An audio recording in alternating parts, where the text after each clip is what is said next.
psixologiyasini tadqiqot metodlari boshqa psixologiyani yo'nalishlari singari sport psixologiyada ham o'ziga xos tadqiqot metodlariga ega. Avvalo tadqiqot metodlari bu sportchi, trener, hakam va vaholanki sport faoliyatida faoliyat olib boruvchi mutaxassisni bevosita o'rganish demakdir.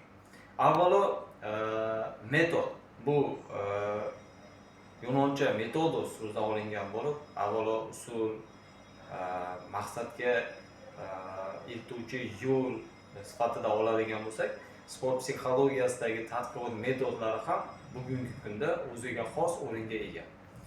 Jumladan kuzatish metodi, sport kuzatish metodi, suhbat metodi, test metodi, savol-javob, anketa, sotsiometriya, biografiya metodlari va sport faoliyatini tahlil qilish kabi metodlar avvalambor har bir metodni o'ziga xos maqsad vazifalari bo'lib xizmat qiladi.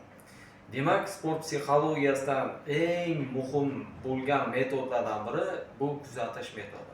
Avvalo kuzatishni maqsadi, vazifasi va kuzatiladigan obyekt aniq bo'lishi va kuzatishni shakli, misol uchun yakka tarzdami, jamoat tarzidami, shu bilan birgalikda kuzatishda aynan kuzatish vositalari, ya'ni mana bugungi kunda texnik vositalar. Misol uchun aytishimiz mumkin, futbolda mana o'sha VAR aytadigan bo'lsak, hakamga yordamchi hakam sifatida, texnik hakam sifatida VAR. Aynan bu o'sha kuzatish metodida aynan kuzatish vositalari sifatida misol tariqasida olishimiz mumkin. Shu bilan birgalikda kuzatishda avvalo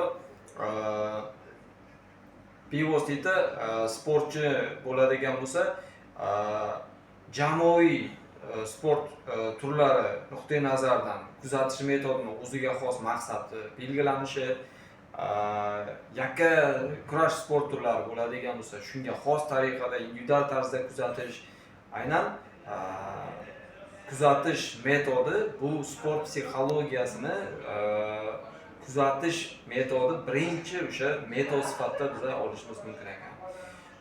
Umuman olganda sport psixologiyasida barcha tadqiqot metodlar sport faoliyati uchun muhim bo'lgan, aynan sportchi, trener faoliyatini kuzatish, nazorat qilish, tahlil qilish va shunga xos choralar ishlab chiqish uchun eng muhim bo'lgan aynan metodlar sarasi aynan sport psixologiyasida muhimligini biz e'tirof etmoqchimiz.